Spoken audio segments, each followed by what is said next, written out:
Delta. Delta, the name of the fourth letter of the Greek alphabet. In form, it is a triangle and was considered by the ancient Egyptians a symbol of fire and also of God. In the Scottish and French systems and also that of the Knights Templar, the triangle or delta is the symbol of the unspeakable name. I-N-R-I. In effect, Jesus, Nazarenus Rex, Edirum, which means Jesus of Nazareth, King of the Jews. The inscription which was placed upon the cross of the Savior. In the philosophical lodge, they represent fire, salt, sulfur, and mercury. In the system of the Rosicrucians, they had a similar use. Igne, natura, renovatur, integra, which literally transfer means by fire, nature is perfectly renewed. This idea is also found in the degree of Knights Adepts of the Eagle or the Sun. Don't go away. From the Rose Cross College, which is a resume of the teachings and proceedings of the Rose Cross College during its session held in the month of October 1916 on the 400th anniversary of the founding of the order, the Imperialistic Council and Venerable Order of the Magi, its instructions and the official degree, Priests of Melchizedek, the Knights of Chivalry, and Order of the Holy Grail. Edited by R. Swinburne Clymer, October, and copyrighted 1917, published at Beverly Hall, Quakertown, Pennsylvania. At the close of the June convocation of the Rose Cross Order and Sacred College, it became evident that a convocation of the Sacred College and the Order of the Magi would be necessary in October in order to continue the work and commemorate the anniversary of the foundation of the Rose Cross Order dating from the year 1516.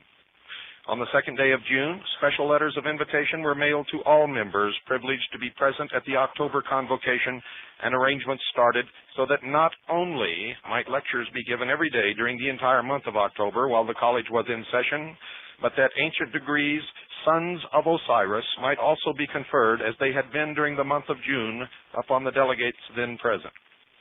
Information had been received at headquarters from different sources that men without any authority whatever were using the name of the Magi. Men who were not and never had been on the rolls of the order. Acting upon this information, it was considered best that special effort should be made to convene the order during the Sacred College session, and when convened, the official degree, Priests of Melchizedek, should be conferred upon all who were eligible. During July, it became evident that if the work in several large cities were to go forward, leaders should be officially ordained. With this in view, the following notices were mailed to the members of the Royal Fraternity Association, Incorporated. My dear brother, in accordance with the power vested in me as President of the Royal Fraternity Association, Incorporated, and at the request of the Order of the Illuminati, degree Knights of the Rose Cross, I herewith invite you to be present at a special session of the Association to begin October 1st and end October 30th, 1916. At this special session of the Association, a convening of the Sacred Rose Cross College shall be called, and besides the regular work of the college when in session, the special work of ordaining two members of the fraternity, namely Mr. Charles C. Brown, Buffalo, New York, and Mr. A.W. Witt, Kansas City, Missouri, in accordance with the provision in the bylaws of the corporation to wit. Quote, this corporation shall have the power to call a convocation at any time, and when so convened shall have the power to select teachers and to ordain such teachers to the ministry as shall in their opinion be fitted for the position. And such ordained men shall have the power and the right to officiate at weddings and at funerals, and possess all such other powers as ministers of God usually possess. In accordance with the laws made and provided for in our corporation, we issue this invitation that you may be present. God be with you. Fraternally yours, signed R. Swinburne Clymer, President. All arrangements having been completed during the months of July, August, and September, the delegates began arriving on the last day of September, and on the first day of October, nearly all had arrived who were to be present during the first session. On October the 2nd, the Sacred College was called to order and lectures being given in the forenoon, afternoon, and evening of each day by those who had prepared papers. Before the morning lecture, a private session was held, presided over by Charles C. Brown of the Buffalo College, and conducted in the manner of the private classes at college in Buffalo, New York.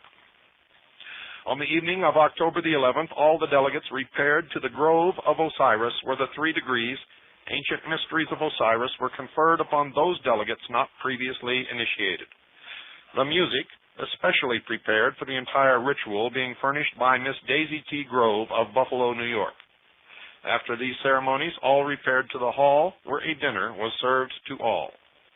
On the night of the 12th of October, the delegates met in the Rose Cross Chapel, and after the Imperialistic Council and Venerable Order of the Magi had opened in due form and finished its official business, the official degree Priests of Melchizedek was conferred upon all those present.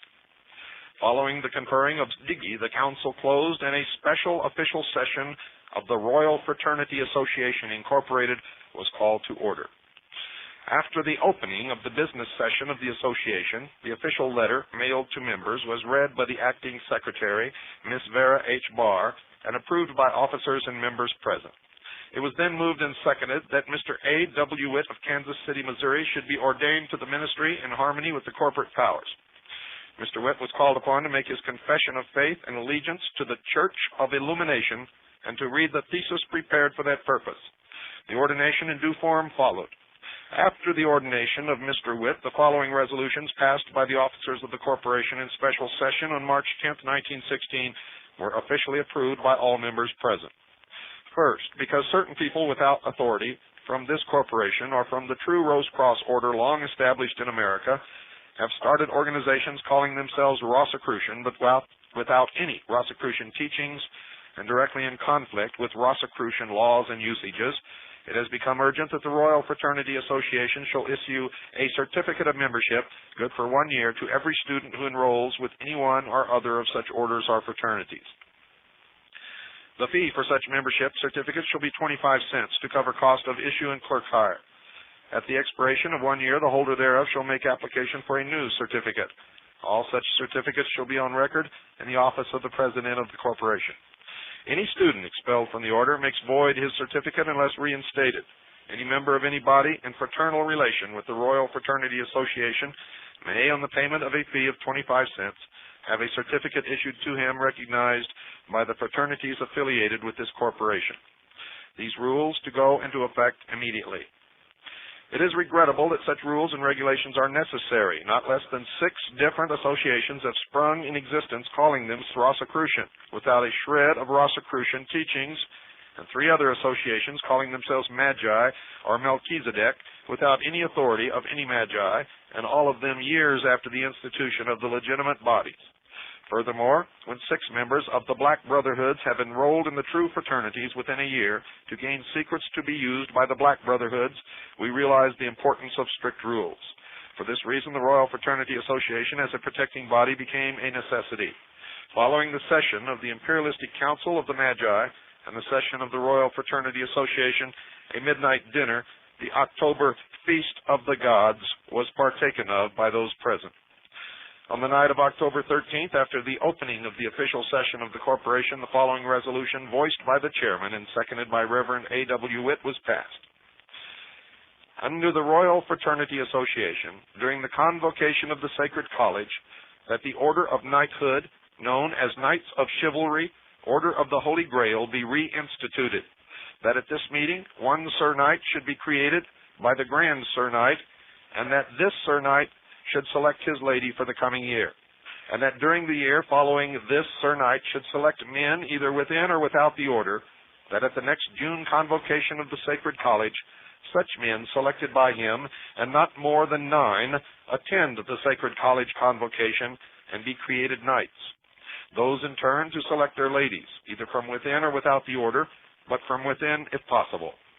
Only men of the highest standing to be selected, men of the highest moral character, men chivalric towards womanhood. Each man must study and be familiar with the labors of chivalry, legends of the Holy Grail or Holy Grail, and the Golden Fleece of the Jason Society.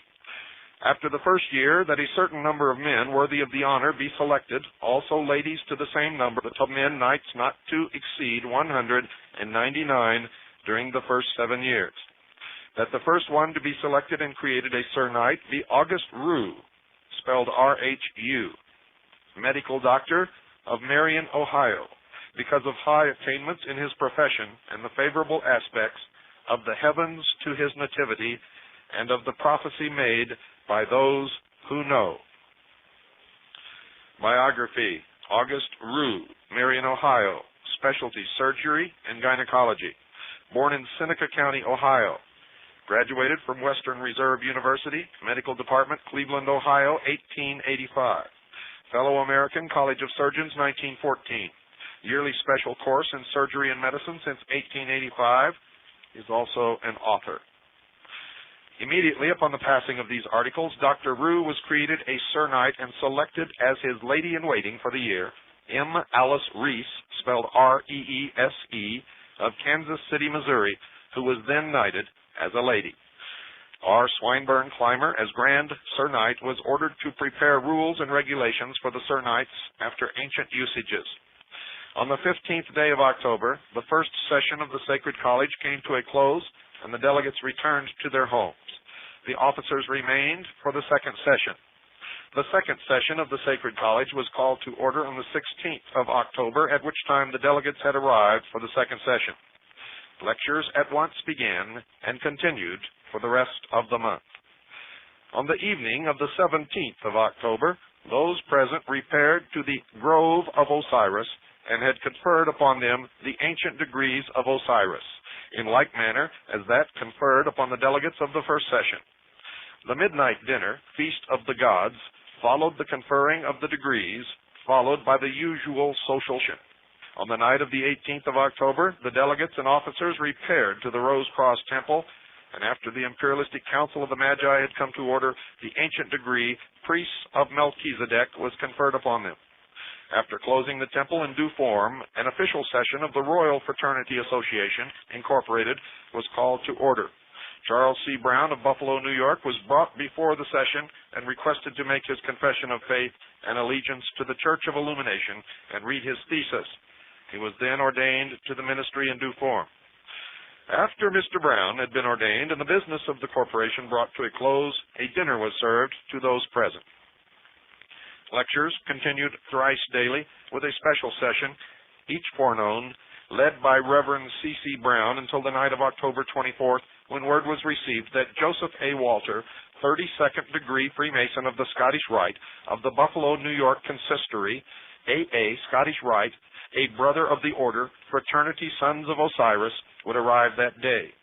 On his arrival, the imperialistic council and venerable order of the Magi convened, and the ancient degree Priest of Melchizedek was conferred upon Mr. Walter, followed by the official dinner in his honor. Of the lectures given during the month of October, only a limited number can be given. The dedication service to be used in all ceremonies of ordination to the ministry in the Church of Illumination was prepared by the writer some years ago and symbolic of the path taken by the neophytes desiring to reach illumination. The article concerning the Magi and the work on the order of knighthood, with exceptions as noted, are from the same pen. With the exception of the Church of Illumination, the thesis prepared by Reverend Charles C. Brown, no other lectures were given by him as he conducted the private classes during the time of the convocation. Our work was prepared by Reverend A.W. Witt as his thesis for ordination, and the all-seeing eye is by the same writer. The lecture, Origin of Symbolism, Eugenics, as taught by the Sacred College, are by Grace Kincaid Morey, a graduate of Oberlin College, Secretary of the Buffalo Rose Cross College, and Secretary of the Royal Fraternity Association, Incorporated. The All-Seeing Eye is by Wayne E. Cake, who has given the subject consideration from the standpoint of a Freemason. Eugenics, a lecture by Clara Witt, the Acting Secretary of the Rose Cross College of Kansas City, Missouri, a writer on eugenics and the sacredness of motherhood in the various Masonic magazines of the Middle West. Obedience, a lecture by M. Alice Reese, who was knighted as lady to August Rue before mentioned. The Christ Birth is a lecture delivered by Vera H. Barr, one of the teachers of the Kansas City College and assistant to Reverend A.W. Witt. The Power of Thought by Mrs. John W. Cook should have careful consideration by all students, as we recognize that thought is the base of all action. These are but very few of the many lectures delivered during the sessions of the Sacred College and are given because they are fundamental and show the practical scope of the great work. The next convocation of the Sacred College is called for May 15th, 1917, to be held in 3 sessions. Besides the regular lecture course, all the ancient degrees will be conferred, and in addition, the Temple of Philician degrees. Fraternally given, R. Swinburne Clymer, Beverly Hall, November 25th, 1916. Ladies and gentlemen, what you're going to hear tonight is going to be just the beginning of the revelation that those who believe in a master race, those who believe in the theory of white supremacy, those who believe that the Anglo-Aryan race are the true Israelites, will discover that they have been conned, they have been scammed, and they are part of an attempt to destroy the United States of America and bring the world once again under the rule of Great Britain. So you had better pay attention. The doctrine of Christian identity, ladies and gentlemen, and of the British Israelite stems directly from the mysteries. It is one of the biggest scams that has ever been put across to the American people. And all of you who are taking part in it,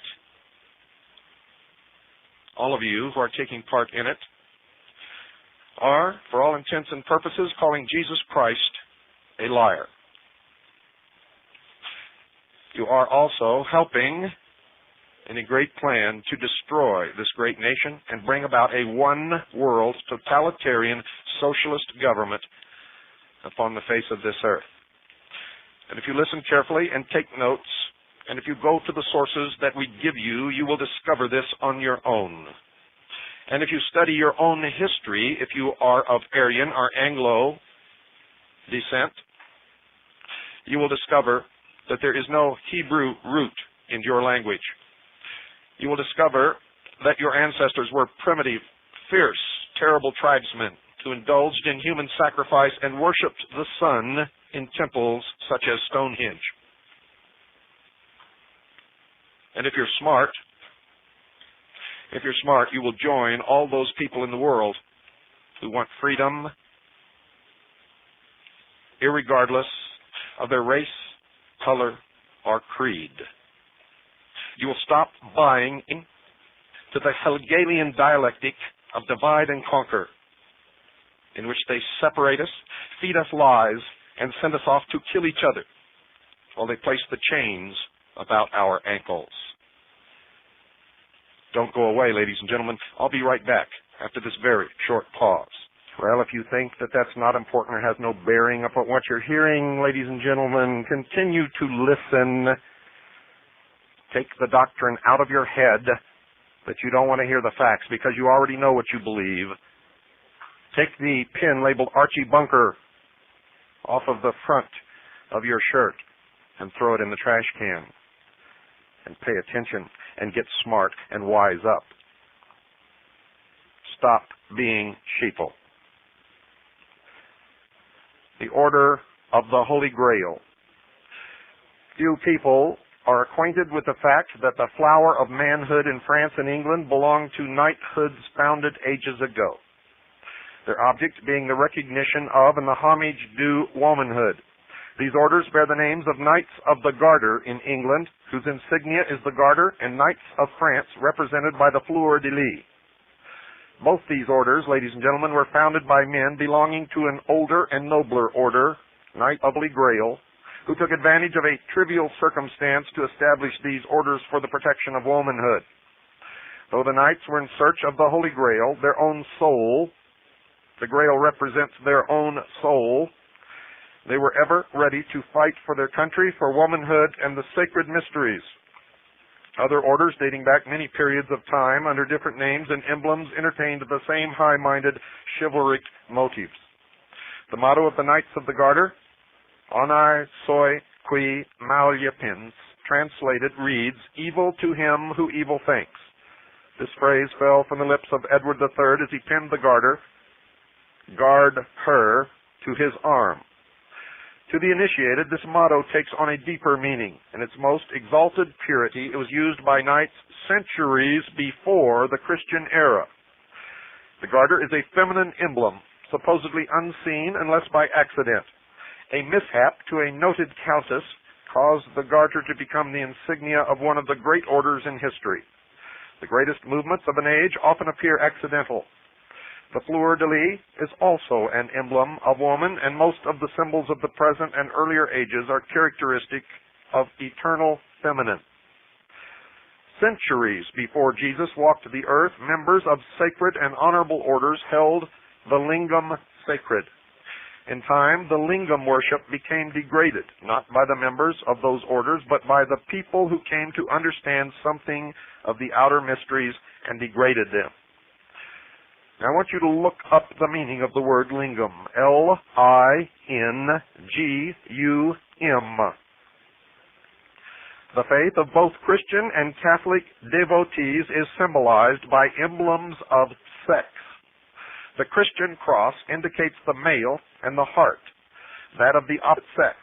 Both cross and heart are creative or phallic emblems. There is nothing greater or higher in the universe of God than creative power. The power that can create can also recreate and regenerate. If we honor the Creator, why not the created creation? All the wisdom, philosophy underlying the knights of the different orders and the mythologies was based upon creative power. Probably the most beautiful and purest of mythological stories is that of Eros and Psyche, the story of the soul and its earth career. As all Sir Knights are expected to read mythology, it is not necessary to give details, but simply call attention to the esoteric meaning of this supposed myth. Aphrodite, or Venus, the fairest queen in the Greek heaven of the immortal gods, was subject to pride and jealousy and demanded homage because of her sex and beauty. Psyche, the soul, untainted by sin, was possessed of a beauty far more attractive and compelling than the mere physical beauty of Aphrodite. The inference is plain. They were rivals. In her innocence, Psyche worshipped Artemis, or purity, the deity of virgins.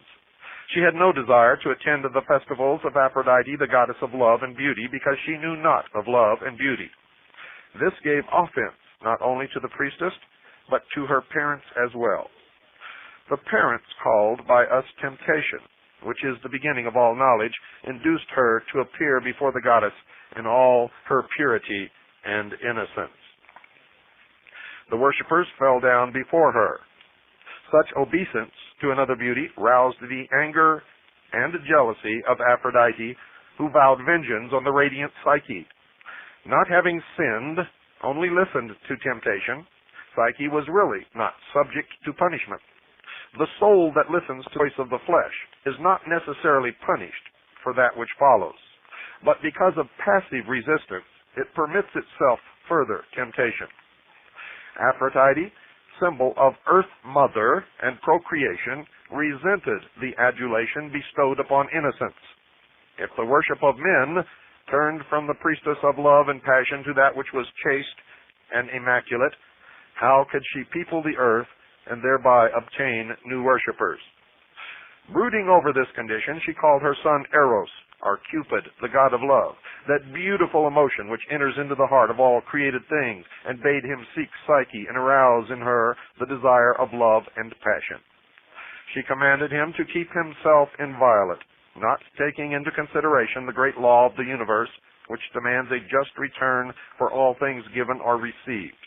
Eros, god of love, the law of love itself, retired to do his mother's bidding. Meanwhile, Psyche was lamenting the fate of her loneliness. The maidens about her were being taken in marriage, while she, the fairest, was left uncourted. Like the soul that listens to temptation, she had become an inhabitant of the realm of unrest and longing. No longer single-minded in her worship of Artemis, she was not yet possessed with the desire of love and passion, that state of feeling that would transform the worship of the gods into a longing to possess her. Eros was thus commissioned to bring this about. The temptations not resisted in the life of the soul bring about the unhappiness to which it is subjected. But at the same time, it is the fate of temptation to bequeath knowledge to the soul. Obedience to the tempter results in wrongdoing and sorrow, but it opens the way to wisdom and life. Before the edict of Aphrodite could be carried out, she decreed that Psyche should leave the abode of the gods. When the soul, in its untried purity, listens to temptation, it closes the doors of heaven against itself, and must then prepare for its journey earthward.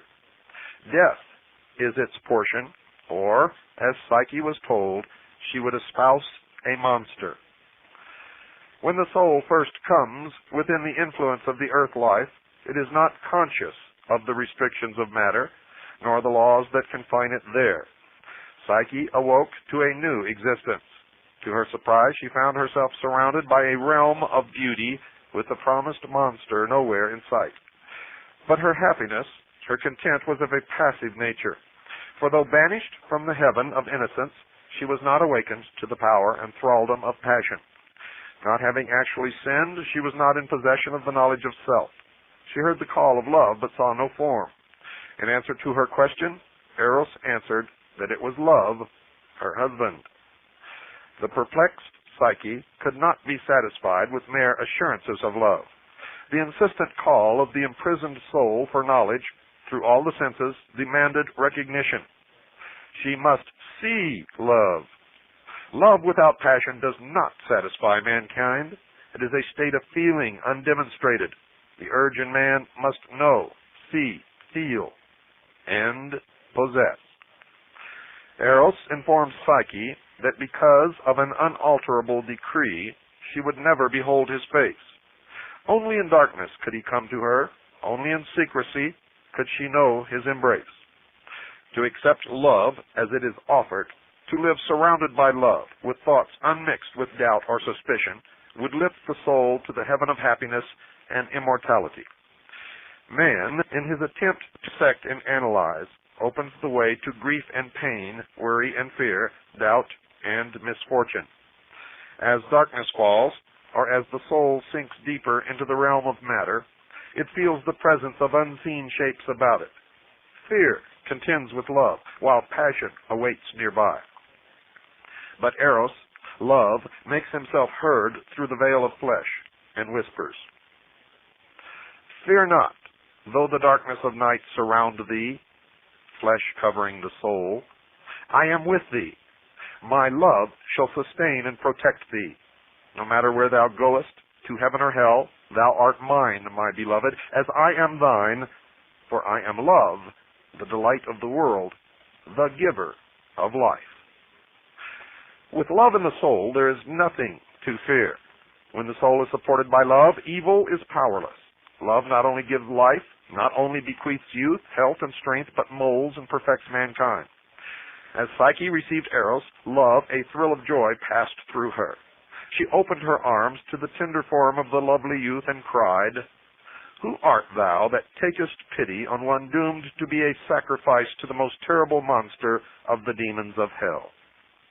Eros answered, "Fear not the monster of whom the oracle spoke. I am thy husband.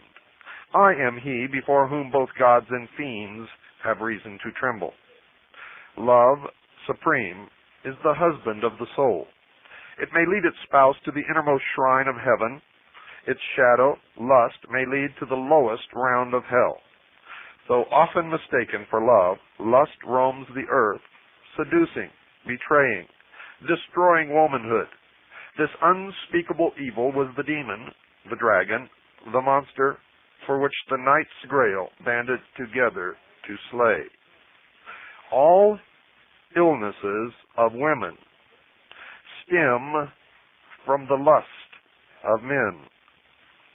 Love supreme is the husband of the soul. Psyche, still fearful, replies, "Why, if thou art Death, that fearful ruler of the land of shades, whom even the mighty Zeus dreads, why comest thou in so pleasing a disguise? Thy voice is music, thy breath the perfume of roses, and the touch of thy lips enraptures me. What shall I call thee?" The answer of Eros, "Call me Love. is a light set in the midst of darkness. Love dissipates the blackness and unreality of death, disintegrates carnal, sensual desires. The love-encircled soul is able to resist destroying passions. It slays the dragon in its sacrifice to gain that which is real. Interpreted in another way, death, in the pleasing disguise of reward and release, kisses the lips of the weary, bids the soul fear not, and liberates it from the thraldom of earth. Love presides at birth, for through it the soul descends to earth and its consequent experiences and lessons. Love presides at death, for through it the soul ascends to freedom, peace, and joy. O love and death, O death and love, how wondrous kin ye are! The planet Venus thus at once is evening and morning star. O love and death, O death and love, life ended, life begun. The sun may rise, the sun may set, 'tis still the self-same sun. Life's problem here at last is solved. Step in, the door is ajar. O love and death, death and love, how wondrous kin ye are. Psyche and Eros lived happily together, even though the strangeness of life caused her momentary fear. The soul, surrounded by the darkness, the unreality of earth, seems bound to question the promises of love. Still, unless haunted by the phantoms of doubt and suspicion, the soul retains a general state of peace and happiness. But as time passed, the variety and newness of love waned, and doubt and suspicion became easy to entertain. Eros granted Psyche entire freedom in the selection of her guests, stipulating only that he be not questioned. The generosity and goodness of Eros roused the phantoms to a more spirited action. They urged her to insist upon knowing whom her husband really was. Surrounded by secrecy, how did she know that he was wholly hers? Could she depend upon him to supply her every need? With these questions and inferences, they opened the door to the most deadly of the phantom sisterhood, jealousy. The carnal mind, insisting upon proofs that can be seen and felt, refuses unseen verities. Mind immersed in materiality prefers a chaos of fact and objectivity to a cosmos of harmony and beauty. Eros, noting the perplexity, uncertainty, and unrest of Psyche, following the visits of the fiends disguised as friends, warned her, I beseech thee to be on thy guard, not only for the sake of our happiness, but because of the child, immorality, thou shalt bear me. If thy guests importune, torment, and worry thee to discover my identity, and thou succumb, I shall leave thee. It is beyond my power to oppose the will of God.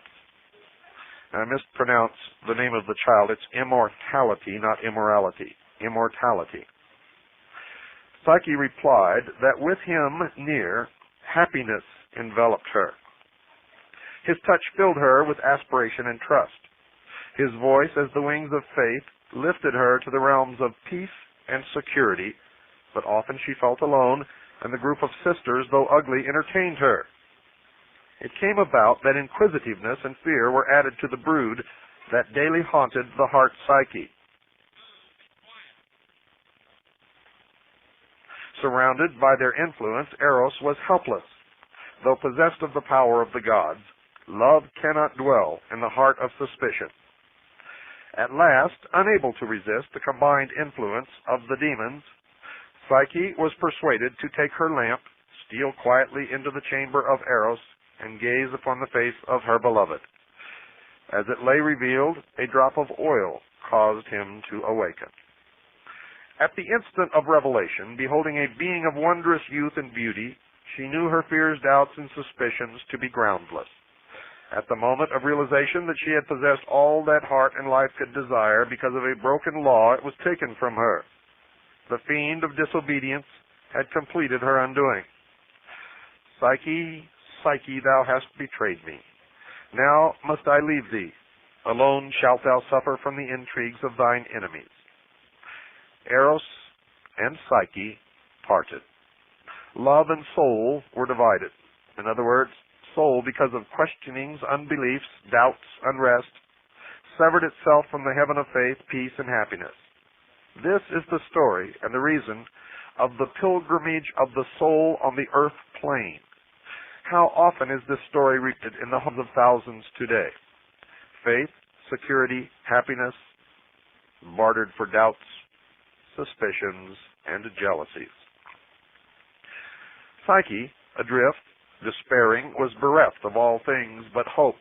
Having discovered the destructive power of evil thought, she turned about to win back the love, the heaven she had forfeited. To human justice, it would seem that now Aphrodite, divine law, would relent, having witnessed the undoing of Psyche, but not so. The pain and suffering and longing of Psyche could in no wise mitigate her punishment. Thou shalt by no means come out thence till thou hast paid the uttermost farthing. To have reinstated Psyche among the gods would presuppose a power greater than law, which could nullify or soften its own edicts. Law is not annulled when all is lost through obedience, disobedience. Law is not annulled when all is lost through disobedience. Through pain and travail does one gradually win back their lost estate. Now Psyche called upon all the gods to aid her in recovering love. Her prayers and supplications failed to reach that high heaven, for a broken law becomes an impenetrable wall between an entreaty and its fulfillment. Hera, wife of Zeus, queen of heaven, and knowing all things, that goddess who dwelt near earth and presided over married life, pitied Psyche, saying, Would that I could present thy petition unto Zeus, mighty ruler of all men. That cannot be, for the word of Aphrodite is powerful, and her decrees inviolable. Thou hast brought about this thy fate. Endure the trials that shall come upon thee. Believe thou shalt dwell again in heaven, and work out thine own salvation. Psyche, whose one desire was to recover the delight and happiness of the past, endured the trials. She accepted the punishments. She passed the tests imposed upon her. As the reality of the statement became apparent to her that, to the soul without love, all is empty and hopeless, she turned as to a friend to the god of death, that monster whom she had most dreaded, and begged him to take her to the realm of Hades. The performance of that journey was the extreme penance for disobedience. And in the willingness to suffer death, in the willingness to be purged of all sin, she brought about her release, for she had paid the uttermost farthing. Now, hearing of the voluntary journey of Psyche that she might regain love, Eros flew to her assistance, liberating her from the Stygian slumber, awakening her to life and love and youth. Ah, Psyche, thou most perished to atone for thy fault. Knowest thou not that only the gods can pass and repass the river Styx? To them it is a fountain of youth, but if mortals drink of it, it binds them to the wheel of birth and death. The gods recognize thy expiation and bid thee drink of this cup of immortality. Now, had Psyche reproached Eros for her unhappiness, had she refused to place the cause of her sin and suffering upon herself, had she given up the search for lost love, the usual fate of mankind would have been hers. Unhappiness, poverty, worry, sickness, stagnation, death are the result of ceasing to search, to struggle, to conquer. The soul forfeits love and immortality through disobedience. It achieves love and immortality, faith and trust and loyalty. Death is the problem of life, but love is its solution.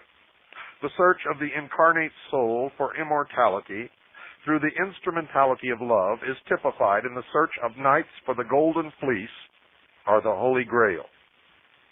Bet you wondered where I was going. The legend of Eros and Psyche may be interpreted as the soul in search of love and immortality, enduring anguish and suffering caused by the sins of fear, doubt, suspicion, and disobedience.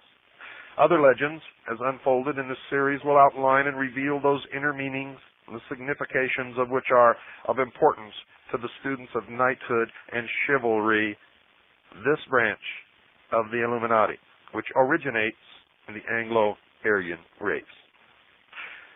In the myths, ladies and gentlemen, surrounding King Arthur and the Round Table, and of those knights of the Holy Grail who were the forerunners of the Order of the Garter and other knighthoods, and in particular of the group known as the Round Table, one particularly is worthy of interpretation, demonstrating as it does the use and abuse of power.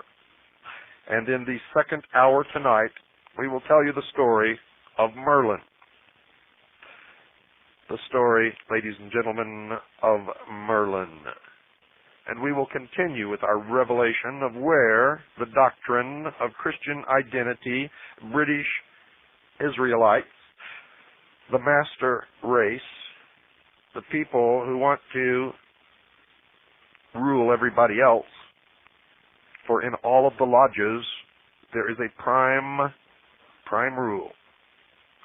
The Anglo-Aryan race is supreme, and you will find no one of color in the lodge. Ladies and gentlemen, this scenario has been played out throughout the history of man. It has never changed. There's always someone who believes that they are the master race, that they are the only ones fit to rule, and they intend to enslave everyone else, even of their own race, for their motto is, if you are not one of us, you are nothing. Ladies and gentlemen, in the material passed out by James Bobo Grits here, we call him Bobo Grits, Lieutenant Colonel James Bo Grits, in his Spike training advertisement literature and his Spike video, you will see that Spike is spelled, and I left it up to many of you to learn what it is on your own. Some of you did, most of you did not. S-P, Penis of Osiris, K-E. S-P, Obelisk, K-E. S-P, Phallus, K-E. S-P, Stupid Sheeple, K-E. You had better wake up out there, and you had better do it really quick. I'll be back, folks, 9 p.m. Pacific, 10 Mountain, 11 Central, and midnight Eastern Standard Time. Don't miss it, and if you do, tape it, and if you can't tape it, order the tapes from us. Good night, and God bless you all. You're listening to the Hour of the Time. I'm William Cooper. And I'm Carolyn Nelson. And I'm Carolyn Nelson. And we'll get it together sooner or later here, folks. Well, we were supposed to have a medal report from Gene Miller, but he hasn't called, so we're going to go right into the program, and I guess he'll have to do it on this hour tomorrow night. Right off the bat, I want to read a letter here from a listener named John, who sent the reply from the office of Arlen Specter, United States Senator for Pennsylvania. Dear Mr. John, thank you for contacting my office regarding your request for Public Law 87-297. In an effort to be as helpful as possible, I have contacted the Senate document room, who informs me that Public Law 87-297 is currently out of stock with no authority to reprint. Again, thank you for contacting me. Please let me know if I can be of further assistance on this or any other matter of concern. Sincerely, Arlen Specter. And John encloses a little note at the bottom. Dear Bill, this is the reply I received from the Specter staff to my request for Public Law 87-297 and State Department paper number 7277. I called Washington and told them that 87-297 can be found on page 652 of Volume 9 of Title 22, United States Code 1988 edition. I thank you for providing this information. I went on to inform the Spectre staff that as a citizen I am entitled to be allowed to learn the law and requested that they make a photocopy of the page specified and to send that photocopy of 87-297 to my location. I have received a copy of the booklet State Department paper number 7277 from the John Birch Society. It is exactly what you said it was, a written plan to disarm America. You've my permission to quote from these letters. God bless you, John. So, folks, don't let them get away with it. You see, since we ran the treason series, they have been telling you that the public laws are out of print and no longer available, and that is a blatant lie. Not only are they in print and available to all senators and congressmen in Washington, D.C., the Justice Department, the President of the United States, the Library of Congress, and every library in this country. So don't let these scumbag, creepo, treasonous traitors get away with it. Call them on it, just like John did, and make sure that you force their hand every single time. Otherwise, they will ride right over you. In the earlier hour of the time, we began a new series on the Rosicrucians College, and I quoted verbatim from a book entitled The Rosicrucians College, edited by R. Swinburne Clymer, copyrighted 1917. A resume of the teachings and proceedings of the Rosicrucians College during its session held in the month of October 1916 on the 400th anniversary of the founding of the order. The Imperialistic Council and Venerable Order of the Magi, its instructions and the official degree, Priests of Melchizedek, the Knights of Chivalry, and Order of the Holy Grail. So, folks, if you missed that hour, make sure that you order the tape. For non-CAGI members, tapes are $8 post-paid. For CAGI members, they're $6 post-paid. You may order tapes by sending your money to William Cooper, P.O. Box 1420, Sholo, spelled S-H-O-W-L-O-W, Arizona, 85901. That's P.O. Box 1420, Sholo, Arizona, 85901. In the beginning of this book, it described the initiation in the Grove of Osiris, and many other things, ladies and gentlemen, that you need to know. The ancient degrees of Osiris were conferred upon the delegates during that period of time in 1916, and, I put out some hints for you people to be examining the Greit's spike training tape, that there was some symbolism there. Some of you did. Most of you, as usual, stayed on your butts and didn't do anything. Many of you have been sucked in by Mr. Trojan Horse himself, Lieutenant Colonel James Bobo Grits. If you look real closely at his spike training literature and his spike training video, you will see that spike is spelled S-P obelisk K-E. S-P obelisk K-E. Now, for those of you who don't know what that means, S-P, Penis of Osiris, K-E. He's playing you for a fool. And again, just like all the others, he is laughing at you. A day and a half spike training. And he teaches you how to fight with a double-edged blade and tells you that you are now a member of Delta Force. Let me read to you from a dictionary of Freemasonry exactly what Delta means. And during a later program, ladies and gentlemen, we will play a tape, a briefing tape for high-ranking officers in the United States Army on the 1st Earth Battalion, which describes, again, what Task Force Delta is really all about. Delta, the name of the 4th letter of the Greek alphabet. In form, it is a triangle and was considered by the ancient Egyptians a symbol of fire, and also of God. In the Scottish and French systems, and also that of the Knights Templar, the triangle or delta is a symbol of the unspeakable name.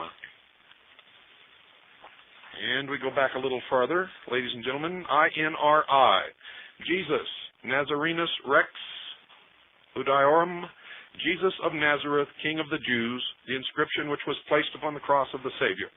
In the Philosophical Lodge, they represent fire, salt, sulfur, and mercury. In the system of the Rosicrucians, they had a similar use, Igni natura renovatur integra, meaning literally, by fire, nature is perfectly renewed. This idea is also found in the degree of night. The depths of the eagle are of the sun. Remember, fires connected to delta. Remember that they burn their enemies to purify the soul so that the enemies will not come back after them. Don't go away. You, my dear sheeple, have an awful lot to learn. Controlled and operated by a few, not with the thought of producing the most good for the greatest number of people, but to obtain power and riches for the few at the expense of the many. The few are waiting in streams of gold, while the many are growing under hard burdens. In the myths surrounding King Arthur and the Round Table and those knights of the Holy Grail who were the forerunners of the Order of the Garter and other knighthoods, one particularly is worthy of interpretation, demonstrating as it does the use and abuse of power. The story of Merlin is soon told. Merlin was the son of no mortal father, but of an incubus, one of a class of beings not absolutely wicked, but far from good, who inhabited regions of the air. Merlin's mother was a virtuous young woman, who on the birth of her son entrusted him to a priest, who hurried him to the baptismal font, and so saved him from sharing the lot of his father, though he retained many marks of his unearthly origin. At this time, Vortigern reigned in Britain. He was a usurper who had caused the death of his sovereign, Moins, and driven the two brothers of the late king, whose names were Uther and Pendragon, into banishment. Vortigern, who lived in constant fear of the return of the rightful heirs of the kingdom, began to erect a strong tower for defense. The edifice, when brought by the workmen to a certain height, 3 times fell to the ground without any apparent cause. The king consulted his astrologers on this wonderful event and learned from them that it would be necessary to bathe the cornerstone of the foundation with the blood of a child born without a mortal father. In search of such an infant, Vortigern sent his messengers all over the kingdom, and they, by accident, discovered Merlin, whose lineage seemed to point him out as the individual wanted. They took him to the king, but Merlin, young as he was, explained to the king the absurdity of attempting to rescue the fabric by such means, for he told him the true cause of the instability of the tower was its being placed over the den of 2 immense dragons whose combats shook the earth above them. The king ordered his workmen to dig beneath the tower, and when they had done so, they discovered 2 enormous serpents, the one white as milk, the other red as fire. The multitude looked on with amazement till the serpents, slowly rising from their den and expanding their enormous folds, began the combat. When everyone fled in terror, except Merlin, who stood by, clapping his hands and cheering on the conflict, the red dragon was slain, and the white one, gliding through a cleft in the rock, disappeared. These animals typified, as Merlin afterwards explained, the invasion of Uther and Pendragon, the rightful princes, who soon after landed with a great army. Vortigern was defeated, and afterwards burned alive in the castle he had taken such pains to construct. On the death of Vortigern, Pendragon ascended the throne. Merlin became his chief advisor, and often assisted the king by his magical arts. Merlin, who knew the range of all their arts, had built the king his havens, ships, and halls. Vivian.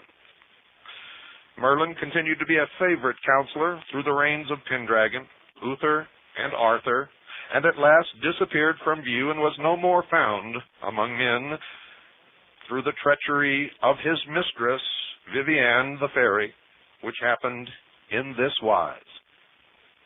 Merlin, having become enamored of the fair Vivian, the lady of the lake, was weak enough to impart to her various important secrets of his art, being impelled by fatal destiny, of which he was at the same time fully aware. The lady, however, was not content with his devotion, unbounded as it seems to have been, but cast about. The romance tells us how she might detain him forevermore, and one day addressed him in these terms: "Sir, I would that we should make a fair place, and a suitable, so contrived by art and by cunning, that it might never be undone, and that you and I should be there in joy and solace." "My lady," said Merlin, "I will do all this." "Sir," said she, I would not have you do it, but you shall teach me, and I will do it, and then it will be more to my mind. I grant you this, said Merlin. Then he began to devise, and the damsel put it all in writing. And when he had devised the whole, then had the damsel full great joy, and showed him greater semblance of love than she had ever before made. And they sojourned together a long, long while. At length it fell out that as they were going one day hand in hand through the forest of Broceliande, they found a bush of white thorn which was laden with flowers. And they seated themselves under the shade of this white thorn upon the green grass. And Merlin laid his head upon the damsel's lap and fell asleep. Then the damsel rose and made a ring with her wimple round the bush and round Merlin, and began her enchantments, such as he himself had taught her. And 9 times she made the ring, and 9 times she made the enchantment. And then she went and sat down by him, and placed his head again upon her lap. And when he awoke and looked around him, it seemed to him that he was enclosed in the strongest tower in the world, and laid upon a fair bed. Then said he to the dame, My lady, you have deceived me, unless you abide with me, for no one hath power to unmake this tower, but you alone. She then promised she would be often there, and in this she held her covenant with him. And Merlin never went out of that tower, where his mistress Vivienne had enclosed him, but she entered and went out again when she listed. After this event, Merlin was never more known to hold converse with any mortal but Vivienne, except on one and only one occasion. Arthur, having for some time missed him from his court, sent several of his knights in search of him, and among the number Sir Gawain, who met with a very unpleasant adventure while engaged in this quest, happening to pass a damsel on his road and neglecting to salute her, as all true knights should. She revenged herself for his incivility by transforming him into a hideous dwarf. He was bewailing aloud his evil fortune as he went through the forest of Broceliande, when suddenly he heard the voice of one groaning on his right hand, and looking that way, he could see nothing save a kind of smoke which seemed like air, and through which he could not pass. Merlin then addressed him from out of the smoke, and told him by what misadventure he was imprisoned there. Ah, sir, he added, you will never see me more, and that grieves me, but I cannot remedy it. I shall never more speak to you, nor to any other person, save only my mistress. But do thou hasten to King Arthur, and charge him for me to undertake without delay the quest of the Sacred Grail. The knight is already born, and has received a knighthood at his hands, who is destined to accomplish the quest. And after this, he comforted Gawain under his transformation, assuring him that he should speedily be disenchanted. And he predicted to him that he should find the king at Carduel in Wales on his return, and that all the other knights who had been on like quest would arrive there the same day as himself. And all this came to pass, as Merlin had said. Now, the interpretation of this story, ladies and gentlemen, goes something like this. To those questioning the statement that men were ever born half human, as it were, or that Merlin could be the son of an earth maiden and an inhabitant of another sphere, are referred to the Bible. You see, it says, quote, sons of the gods, seeing that the daughters of men were fair, had intercourse with them, and children were born, unquote. Throughout the scriptures, incubi, beings of the air, are called gods. The soul, before it became submerged in matter, dwelt in a negative sphere, according to the mysteries, knowing neither good nor evil, never having had experience. The infinite allowed the souls to incarnate in flesh, that they might eat of the tree of life and learn of life and death, good and evil. Now remember, this is the philosophy of the mysteries. It is in no way what I believe. The incubi, possessing not the 4 elements, fire, air, earth, and water, cannot know immortality, but their children, through the instrumentality of earth mothers, pass under the law of humans, and having lived upon the earth, may receive the blessing of immortality. Now remember the definition of the inscription placed upon the cross above Christ's head. the definition that I read to you from the Dictionary of Freemasonry. To secure this great boon, the mother of Merlin summoned the priest, that through the power of priestly invocation he might be bound to earth and earth conditions. It was believed in those early days, and there's much truth back of the assertion, that the influence of the church being invoked was powerful enough to counteract or at least neutralize any inherited evil characteristics. It proved impossible to erase all traces of Merlin's non-earthly parentage, for he possessed an innate knowledge of the mysteries and also the power to use magic. Vortigern, the usurper who succeeded to the throne through murder, was in league with the black magicians. He consulted astrologers who prescribed a blood sacrifice to prevent further disaster. Now, the early knighthoods consisted of two classes of men: those allied with the black magicians who resorted to blood sacrifice and other fiendish practices to appease the gods, and those who, seeking the Holy Grail, defended their religion, country, and womanhood. The building of the tower and its demolition may be interpreted in symbolic language as man, in whom the higher and lower principles are constantly in a struggle for supremacy. Red signifies evil, while good is always represented by white. That was carried over in the old westerns, where the good guy always wore the white hat and the bad guy always wore the black. Merlin, a knight by birth, understanding both black and white magic, advised Vortigern to free the two demons and allow them to battle to the death. Remember, these are the demons within man. The fight ended in the vanquishment of the red dragon, or evil, symbolic of the final event in every struggle between good and evil forces. This was the beginning of the downfall of Vortigern. Having depended upon evil for support, he was left helpless at the death of his ally. With the return of Uther and Pendragon and their armies, Vortigern was defeated and burned alive in his castle. Now, translated with the aid of symbolism, the defeat would read as follows, ladies and gentlemen. Every life devoted and upheld by evil forces sooner or later faces destruction. When his race is run, the powers of good forsake him, and evil continues the work of annihilation. Every human being is given the power of choosing whom he will serve. If he surrenders to evil, he, not God, pronounces his doom. But thou avengest what men commit against themselves, seeing when they sin against thee, they do wickedly against their own souls, and iniquity gives itself the lie by corrupting and perverting their nature.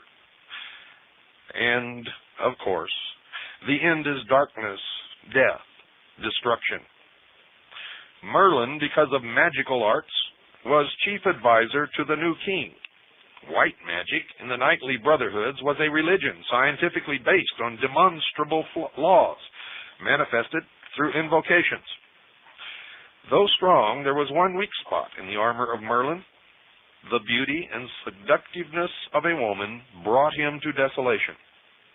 Through the weakness of his love nature, he permitted himself to break the greatest of all oaths, that oath of secrecy taken by all knights to protect the secrets of the order even to the death. The result, ladies and gentlemen, was automatic. The law is inexorable. Those who betray shall be betrayed. Entrusting to the love and loyalty of the woman whose secrets committed to his keeping, he made her the executor of the decree of his oath. In taking the oath of knighthood, man is supposed to be free from all slavery, whether sex or habit, before presenting himself for membership. Otherwise, he but places himself in a position of peril and jeopardizes his soul. The legends of Merlin and Samson are alike in outline and meaning. Both became slaves of women, casting aside honor, truth, and loyalty, the foundation stones of the power of the knight of the order or the master of the mysteries. The pitiful picture of Merlin in his last speech to any man is significant. You see, imprisoned in the tower of his disloyalty, he yet remembers the quest of knighthood, and he sends word to King Arthur, charging him to seek the Holy Grail, and that the knight destined to find it has already been born. the legends of Eros and Psyche, which we explored in the earlier episode of The Hour of the Time, and this legend of Merlin illustrate the most important lessons in the career of a knight. In the first, the effects of doubt, fear, and disobedience are brought to mind. The second charges him to conserve his strength and forces, to preserve an independence of all slavish habits, to protect and defend his oath, to hold in remembrance the sacredness of the mission of the search for the Holy Grail. And remember, in the earlier hour, ladies and gentlemen, we learned that to the mysteries, the Holy Grail represents the soul. The soul. That's right, ladies and gentlemen. And they don't even believe that most people have a soul until they prepare the body to receive it. So, you are learning. You are learning much faster than you ever could on your own. Skipping ahead, in this respect, the pyramid is a perfect symbol of man when he has reached the state called illumination of soul, or soul consciousness, or in other words, has found the center or located the all-seeing eye. Skipping ahead again, may we look to Masonry in completing the great work, or will it continue to be purely materialistic? Let this be the mission of Masonry, to perfect the work for which its outer symbology stands. Shall it be so? This is an admission that they are purely materialistic at this point and have been throughout their history. While this is truly a Masonic work, the work for which the Mason has made a good foundation when he has completed his 3 degrees, yet it is also a work for every man, and especially a work for those who have taken up, or who have opportunity and inclination to take up, the special training offered freely today by the representatives of the ancient schools through the Illuminati, Sons of Osiris, Magi, and other fraternities. Skipping ahead again, several pages. The fire philosophy is the basis of all religious mysteries and all the secret philosophies of the universe. It is also the underlying principle on which all secret occult brotherhoods are founded. It was taught in the ancient mysteries, and although the knowledge of it has long been lost to the world, it has always been preserved in the occult fraternities. The aim of all true initiation, no matter what the name of the fraternity may be, is to know the nature of the secret fire that regenerates the world and which renders him who comes into its possession immortal. The mystic has always held that Masonry was one of the bases upon which religion was founded, that the mysteries of Masonry, when fully understood, are the same as the ancient mysteries, and therefore the mysteries of religion itself. The way to godhood, be thou a man, and thou mayest be a god. Be a man, and thou mayest be a god. This is the divine command of the new age. The new commandment teaches how to live that manhood shall be the first great stage of growth, and that godhood may follow manhood. Lieutenant Colonel James Bogright is a 32nd degree Freemason of the Scottish Rite. He is a member of the Mormon Church and has been initiated in the temple ceremony in which it is revealed to him that Lucifer is the god that he follows, that Christ had his chance on earth and failed, and that it is Lucifer's turn. This can be found and referenced and confirmed fully in a book entitled The God Makers and in the videotape by the same name. Don't go away, folks. We'll be right back. And now, ladies and gentlemen, we move to another book entitled The Teachings of the Masters, the Wisdom of the Ages, an exposition of the ever-active and constantly operating spiritual laws applicable not only to the regeneration of man, changing mortality into immortality, transmuting the Son of Man into a Son of God, but equally potent in helping man to achieve success and economic independence, health, strength of body, and the peace of mind and heart called heaven. Below that is the symbol of a Christian cross, upon which is the caducus, 2 serpents entwined about the winged staff. Enlarged and completely revised, together with many additions by Reverend Dr. R. Swinburne Clymer, Director General, Church of Illumination, Supreme Grand Master of the International Confederation of Initiates, Supreme Grand Master of the merged occult fraternities comprising the Priesthood of Ith, the Rosicrucian Order, the Secret Schools, the Hermetic Brotherhood, Fraternitas Rosicrucis, Temple of the Rosy Cross, the Order of the Magi, Sons of Isis and Osiris, Illuminati Americani, which translated means the American Illuminati. Published by the Philosophical Publishing Company, Beverly Hall, Quakertown, Pennsylvania. Copyright 1952 by Beverly Hall Corporation, all rights reserved. Prologue. Early in the year 1916, instructions were received from the Count M. de St. Vincent, Supreme Hierarch of the Fraternitas Rosicrucis, to make preparations for a sacred convocation on the 68th anniversary of the establishment of the Supreme Grand Dome of the Fraternitas and associate organizations as established in America by Dr. Paschal Beverly Randolph. At this convocation, which was to convene on June 1st, 1916, the neophyte body was to be informed of a crisis that would be the beginning of the enslavement of the people of America in a manner so insidious that they would not be aware of it. America was to become engaged in a war that would be only the beginning of greater wars. It was prophesied that an effort would be made to destroy the Christian religion so secretly and silently that only the alert and elect would be aware of this activity. This effort is in full bloom today and is making atheists out of millions, even before their churches are destroyed, the reverse of what has happened and is happening in other countries. At this convocation, we were instructed to hold daily lectures on subjects vitally important to all, in fact, to all the world, and more especially so to neophytes of the August Fraternity. These instructions were to be after the manner of Plato and the Round Table of King Arthur. In addition, we were to prepare for the exemplification of the entire ritual of the fraternity, Sons of Osiris, up to and including the royal purple degree, the ultimate of ancient ritualistic initiation, symbolizing the neophyte's travels and efforts, beginning with the first step and including the final step, which is the second, or spiritual birth. So, ladies and gentlemen, you are now beginning to learn some things that you thought was absolutely impossible, and I've told you on many episodes of The Hour of the Time that none of this is hidden. Anyone can find it. Anyone, that is, except sheeple who are too lazy to get up and look. Those who will may. I am a messenger. Do not doubt that ever. And the message that I am bringing you is clear. It is concise, and there can be no mistake in its interpretation.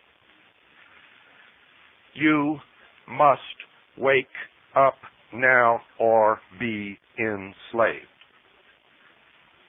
The war has begun many years ago. The war was declared by our enemies upon us. We are absolutely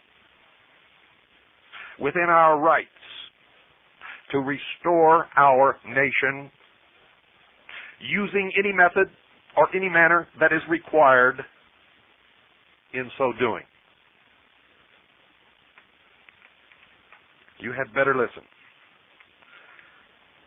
Some years ago, R. Swinburne Clymer, following his graduation as a physician and author of many books, among them The Mysticism of Masonry, The Rosicrucians, Their Teachings, The Mysteries of Osiris, a book for members only, The Philosophy of Fire, Soul Science and Immortality, and more than 30 other works, bought a mountainous tract of land, and on this was built Beverly Hall, an assembly hall, press room, chemical laboratories, which surrounded by orchards, vineyards, and rose gardens, set amongst terrace lawns. Presents a splendid combination of the beautiful and practical. And upon the front lawns there are perfect duplicates of the 3 pyramids of Giza. And to this was added the mystic or arcane. For folks in a secluded and wooded tract of 50 acres of this land, an artificial lake was built from a mountain stream, a throne room erected for the explication of the royal third degree of Osiris and the seal of Solomon built under the protection of a mighty oak. The Temple of the Sun, an exact duplicate of that in the outer courtyard of the Vatican, an exact duplicate of the separated four sections of that which can be found in Dealey Plaza. The obelisk, the Phallus of Osiris, which can be found in New York, in London, in the Vatican, and in Dealey Plaza. The Grove of Osiris, represented in Dealey Plaza by Elm Street. Wake up. During the period of the convocation, the teachers and delegates delivered many lectures on the subjects of eugenics, scientific motherhood, code of ethics, spiritual Christianity, and that's a laugh when you discover what it is. Initiation, reincarnation, soul development, the four-square man, mystic significance of the seal of the United States, and other important subjects, all interpreted in their arcane significance by the masters of the sea, spelled S-E-E. Moses was well versed in all the mysteries of Egypt, while Joseph took the Nazarene to Egypt, where he was educated. The Nazarene, ladies and gentlemen, is Jesus Christ. This is what they claim. They claim that no ceremony of the greater mysteries was ever permitted unless the circle or seal of Solomon, also known as the sacred seal of equilibrium, had been previously prepared. Since the fall of Egypt and the Temple of Solomon, the seal has received little or no attention except by a limited few students and neophytes of ancient religion and the mysteries. During the first week in June, in the grove so carefully prepared for the dramatization of the ancient initiation into the mysteries of Osiris, the ritual in its entirety was reenacted by those present. The seal of Solomon, which had been especially built for the purpose, was dedicated on June the 11th, 1916, in the presence of the members and delegates of the Rosicrucians, some of whom were natives of Germany, England, and White Russia. This was in accordance with and after the manner of the system practiced by the ancient initiate priests of Egypt and the altar in the Temple of Solomon. On the night of June 13th, the first section of the delegation, including those of the order taking part in the initiation, assembled in the grove of Osiris under the majestic oak, the whole illuminated from a central powerhouse prepared for the initiation ceremonies of the ancient mysteries of Egypt in 3 degrees and 6 scenes. 3 degrees and 6 scenes, represented by the number 18, are 666. It is the number of a man. That man is the illumined man who has passed the travails of the 3 degrees in 6x. It is the man. It is the Antichrist. It is the rulers of the new world order.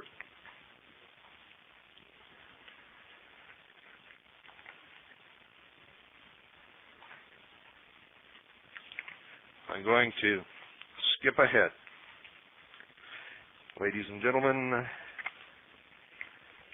for we must go to that portion that is relevant to what you need to learn tonight. And we will continue. If we do not finish tonight, and I guarantee you we will not, we will finish sometime in the future, but we will continue on consecutive nights with this until we do.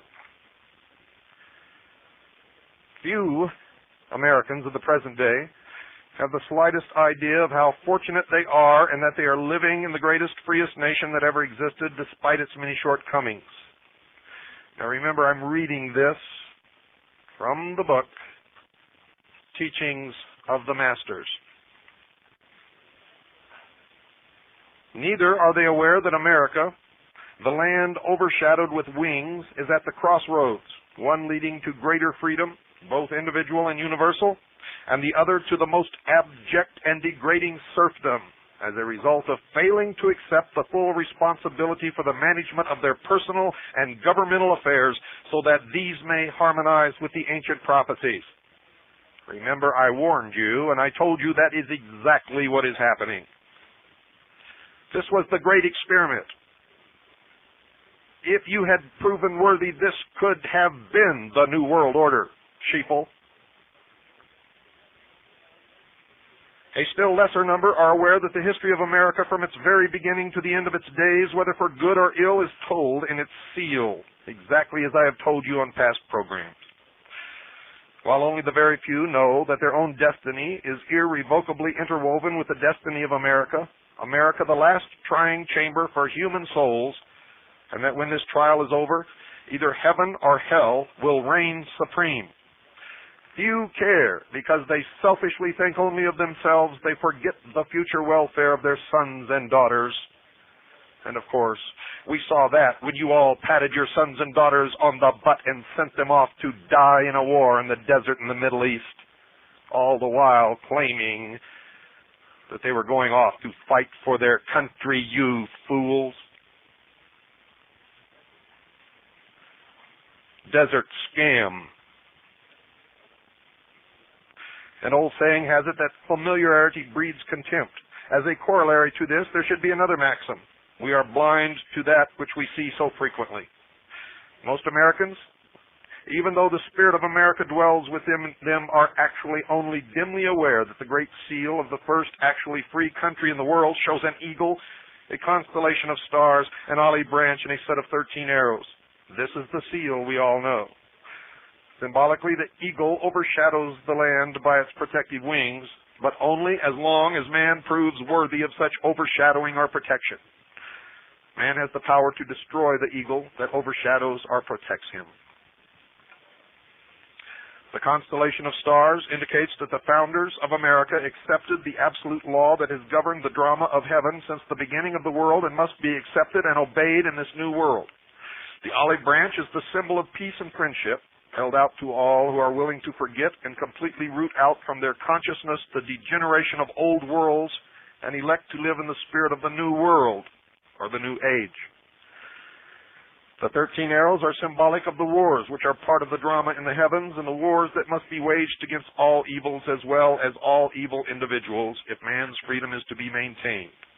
It is each and every citizen's personal responsibility to eternally fight against these individual and universal evils.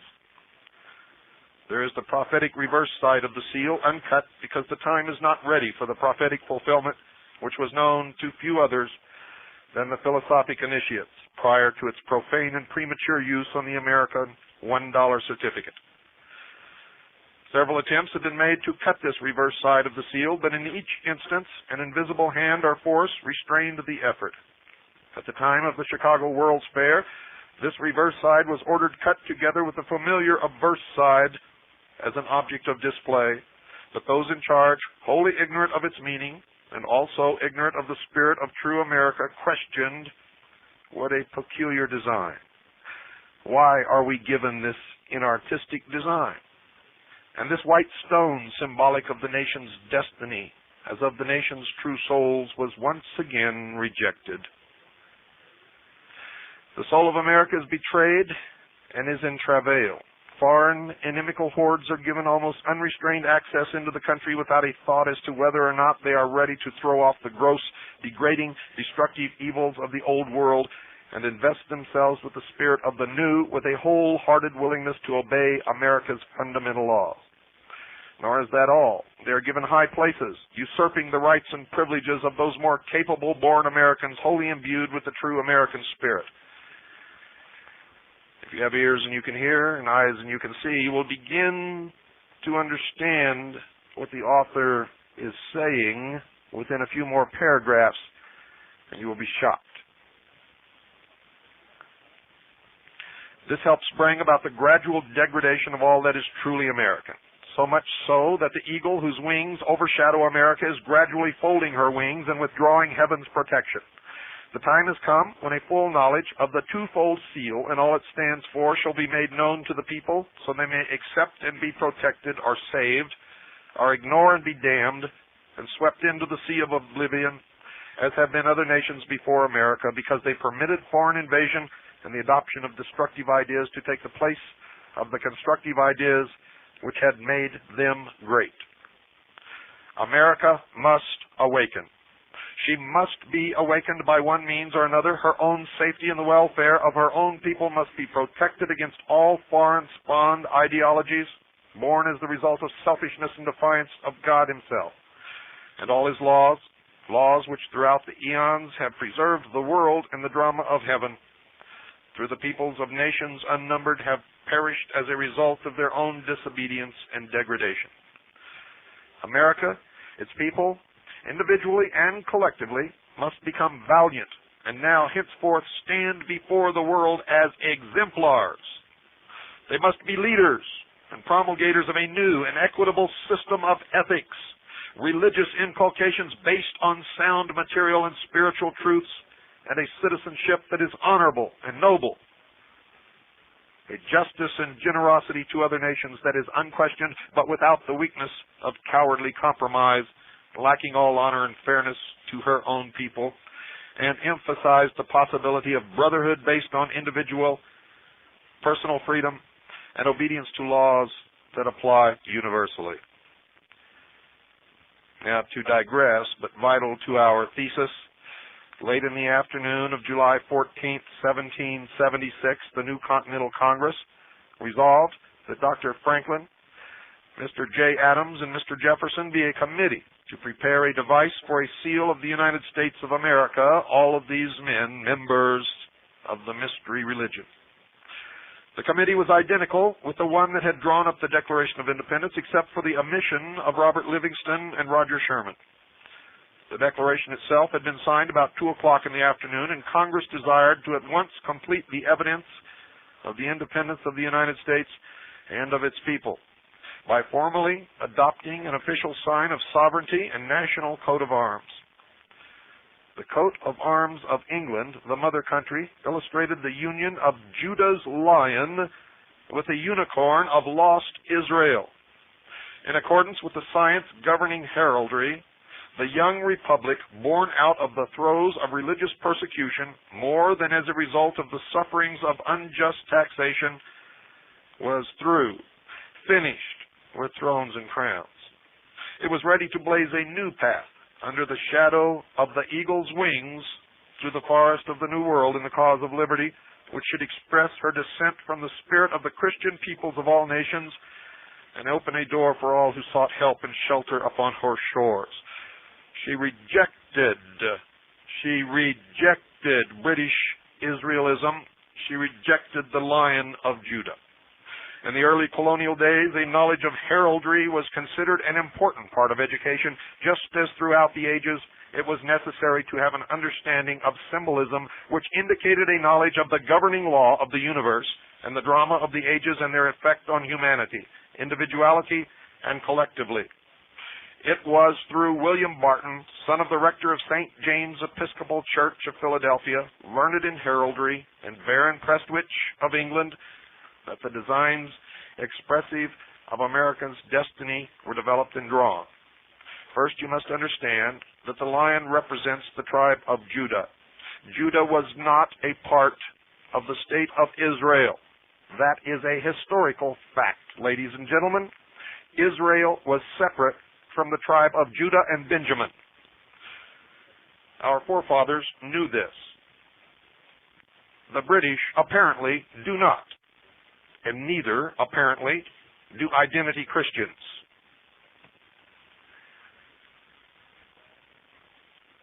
The two sides of America's seal express in heraldry the countless ages of the evolution of man. This evolution had its beginnings even before the time of the so-called or misinterpreted fall of man.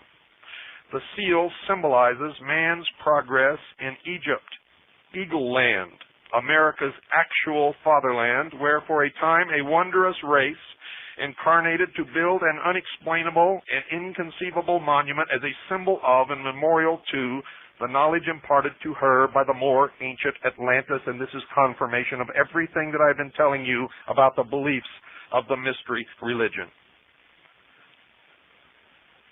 The ancient memorial or altar, the Great Pyramid, unites in a blaze of glory with the later building of King Solomon's Temple as a prophecy of the coming of a master teacher, the Nazarene. He should be trained, taught, and initiated in the eagle land and bring into manifestation the human spiritual temple, perfecting the Son of Man into the Son of God as a fulfillment of ancient prophecy, that in this same Egypt there should remain an altar where light should shine in the land of darkness. Another prophecy by Isaiah in symbolism connected the land of Egypt, or Eagle Land, with the land overshadowed by the wings of the eagle, America. Where there is an altar, Statue of Liberty, upon which is burning the light of freedom for all who accept the law and are worthy of their freedom.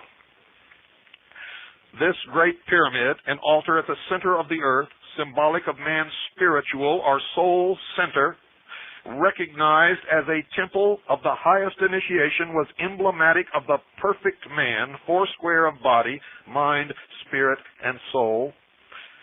Where have you heard, as I raised my hand to the square, or as I raised my arm to the square? Its white copestone symbolizes the attainment of immortality or cosmic consciousness, and you hear that throughout the New Age movement. It represents the measure of the earth as well as that of the universe, as also the evolution of physical man through those countless ages of reincarnation, now drawing to a restricted time, a time in which man will revert in his evolutionary path or will become God. The last Cumaean song now comes, wrote Virgil, and prophesies that a race should arise which would be the offspring of all races except those who isolated themselves, and bring about the end of the ages of iron or war, ushering in the golden age, an age of honor, personal responsibility, and obedience to the divine law. It was therefore fitting that the mottos upon the reverse side of our seal, above and below the pyramid, should be taken from Virgil.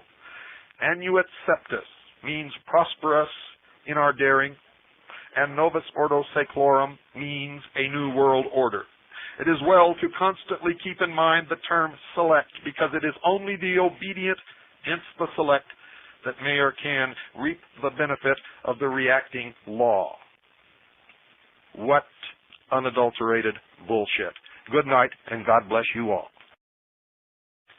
Tonight we're going to get further into the expose of the root of racial tension in this country and elsewhere in the world, how they keep us divided and conquered, and what it really stems from. And most of you who believe in this Aryan master race crap, and most of you who call yourselves identity Christians, I don't care if you worship in that church, I don't care if you believe that.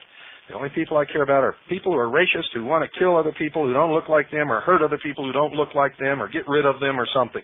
Those people I will oppose forever. I will protect your right to worship at whatever altar you wish to worship at, as long as you wish to worship there forever. I don't care. That's your business, and it's your right in this country. We believe in that right. That's the only way that it can be. Otherwise, you're going to have a state that has a state church, and we're all going to have to conform to that. That's exactly what the New World Order is going to be. But you're all going to find out that you are the victims of people who have a hidden agenda. And most of your preachers and ministers who are teaching you this crap and feeding it to you are members of these secret societies, and they are promoting Zionism. Zionism. For behind Zionism is not Jewish, folks. It's not the Jewish people. They're being used. They're going to be sorry that they're allowing themselves to be used. For behind the Zionist movement are the British Israelis, the people who believe that they are the master race, that they are the lost 13th tribe of Israel, that they are the people who are going to inherit the world, and the rest of us are going to be their slaves. And if you don't believe that, you just listen. Don't go away. I'll be right back. Now, ladies and gentlemen, if you'll check your history, you'll find in the accounts left by the Romans, as they sent their legions up into Europe to conquer the Celts, the Picts, the Gauls, and the Germanic tribes, they describe very clearly what they found there. And what they found, ladies and gentlemen, was nothing that even remotely could ever be misinterpreted as any remnant of any of the tribes of Israel. It is clear what they found were primitive tribesmen, Some of them were gentle and not warlike and were easily conquered by the Romans. They had no root of Hebrew in their language, period. None of them anywhere. Most of them, however, were fierce tribesmen, many of whom went into battle naked, covered with mud, screaming like banshees, and had no mercy for anything. Their women would come along behind them and pick whatever was worth anything off the bodies of the dead. And there are accounts that they would even eat parts of the bodies of their slain enemies. The Germanic tribes were so fierce and so primitive and so pagan that the Roman legions were constantly on battle at that frontier and never did completely conquer the Germanic tribes. The Celts, what were known as the Gauls, what were known as the Picts, most of them were conquered by the Romans. Some of them were incorporated into the Roman Empire and paid taxes to the Romans. All of this is on record. Of course, the Romans brought their religion into those regions, and coupled with the pagan religions of those peoples, new legends and new myths, new metaphors began to evolve. And eventually, as the Roman Empire became the Catholic Church and the Roman Emperor became the Pope, the Catholic religion was introduced and mixed with many of these legends and fables and metaphors. And in many of these places, strange tales and legends grew up as they struggled to interpret the new religion from the new Bible. They began to create legends, stories that never happened and were never recorded before that time in their history, nor in the history of the Romans in their interaction with them. Now, these legends did not become prominent, and nobody paid any attention to them, and you will not find any record of them until the Normans gained power in England. When the Normans gained power in England, the secret societies began to front for the Norman cause. And a whole legend was created, and scriptures were found to back it up, that the Anglo-Aryan race was the lost 13 tribe of Israel. None of it stands up under any scrutiny, either historically or scripturally. But I hear on the radio, and I see and read in pamphlets and books all of the bent and warped scriptures and references and the out-and-out lies of the history that try to convince people to back this up. Because this will carry you into the New World Order, and whether you realize it or not, any of you who cling to this and promote it are promoting the New World Order. You are helping to destroy the United States of America, the Constitution and the Bill of Rights and freedom for all of us. And you had better get your head on straight and quit listening to those who are misleading you. It is a heady whine to think that you are somehow better than others, that you are a master race destined to rule the world, and that when Christ comes, you will be the chosen people and everyone else will bow to you. It is a lie, ladies and gentlemen, and when you front those ideas and when you espouse those beliefs, you are in effect, if you are a Christian, calling Jesus Christ a liar. And I suggest you go back and read his words. For he never made any distinction between classes of people. He never rejected anyone, nor did he run after anyone who passed his teaching on the road and tried to force his teaching down their throat. It never happened. Never, not once. He accepted anyone who came to him, no matter their race, their color, or their creed, no matter their station in life, whether they were a prostitute or a nobleman. It made no difference to Jesus Christ. And his formula for acceptance into the kingdom of heaven was simply this: whomsoever believeth in me shall have everlasting life. He did not say, whomsoever is a British Israelite shall have everlasting life. He did not say, whomsoever is black shall have everlasting life. He did not say, whomsoever is a Jew shall have everlasting life. He did not say, whomsoever is an Anglo-Aryan shall have everlasting life. And you had better understand that those who are manipulating you and teaching you these lies are heading you for a fall. For there is no master race, never was, and never will be. Of course, if you're not a Christian, then this doesn't make much difference to you. But it is a manipulation. It comes out of the heart of the mysteries that came from ancient Babylon and were twisted on the continent and in England to promote a hidden agenda.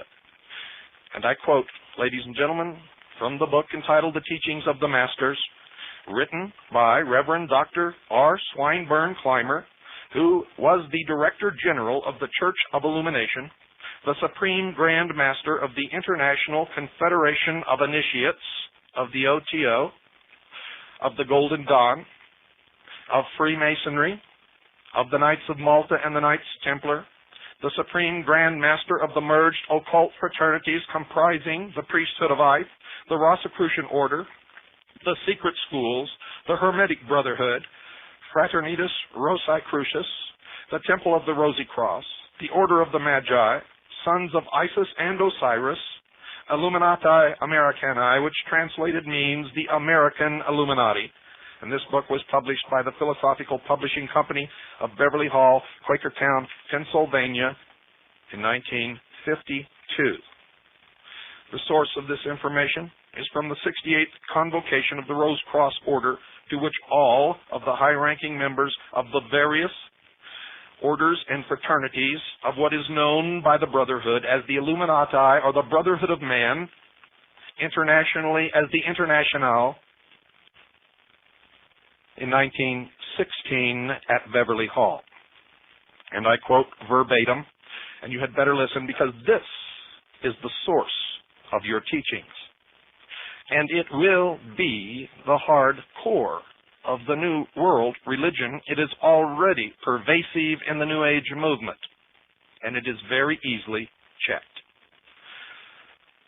I quote, "The source of the mystical teachings of the New Testament could offer no other interpretation of the symbolism of the young republic than the ancient pyramid, its copestone and glory, significant of the descent of the New Jerusalem for the one side, and the eagle and the ever-repeating 13 of Manasseh, 13th, or lost, torn away tribe of Israel, and the son of Joseph, the Britons, who was separated from his brethren in Egypt in the parting asunder of northern Israel from southern Judah."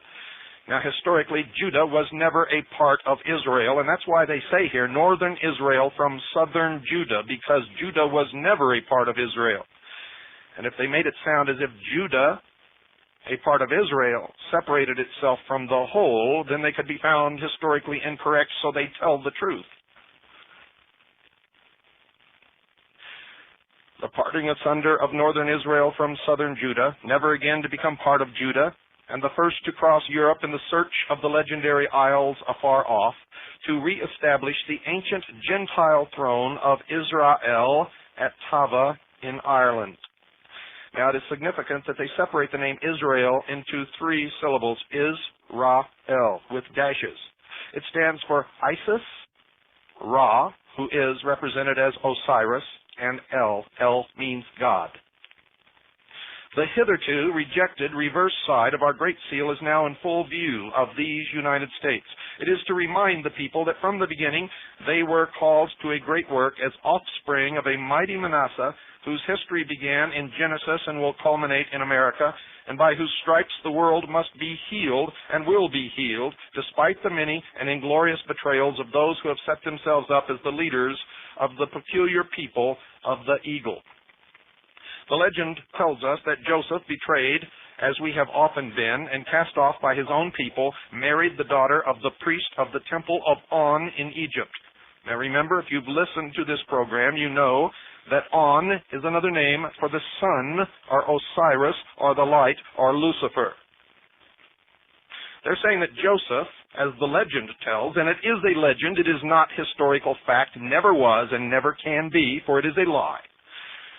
The legend tells us that Joseph, betrayed as we often have been, and cast off by his own people, married the daughter of the priest of the temple of On in Egypt. Today, as an eternal symbol until the time of the placing of the copestone upon the pyramid, one pillar of that ancient temple stands in London while its mate stands in New York. It is the Phallus of Osiris, the obelisk. There is also one in the outer courtyard of the Vatican, and one stands in Dealey Plaza.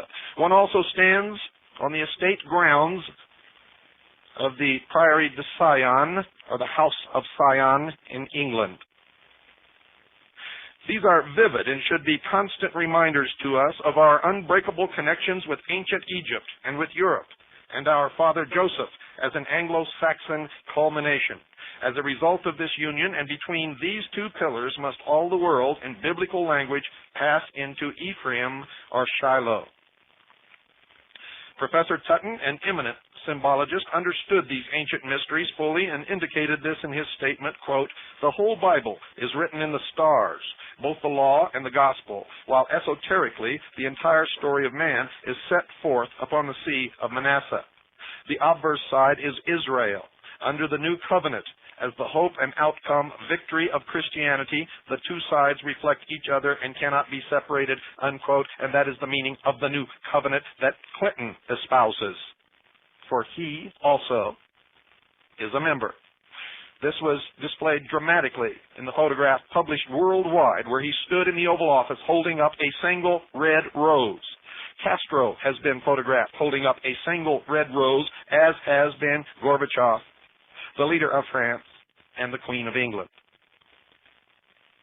There is a possibility of England's betrayal, and by forces within, in which event America would be compelled to stand alone. This possibility, probability, was clearly indicated in the poem ascribed to Merlin of King Arthur's court on the constellation of the 13 stars. And we'll get into that right after this break. Ladies and gentlemen, you see, this country has been betrayed by the Tories, who never wanted to separate from England in the first place. The body of the Illuminati around the world are working toward one world government, and if this Anglo-Aryan faction has its way, they will rule the world through a council of elders. If the Vatican has its way, the Pope will sit upon the throne of the world. Backing up one paragraph, I quote again, "There is a possibility of England's betrayal and by forces within, in which event America would be compelled to stand alone.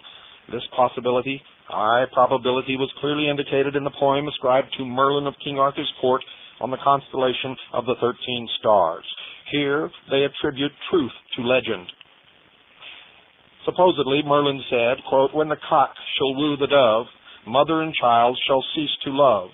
When the cock shall guard the eagle's nest, the stars shall rise in the west. Then 7 and 6 shall make but one, the lion's might shall be undone.'" Here they attribute to a mythical figure, Merlin, a prophecy which they say is being fulfilled in the world. Quote, "When the cock," or France, "shall woo the dove," which they say is America, "mother and child shall cease to love." In other words, rebellion of her colonies against England.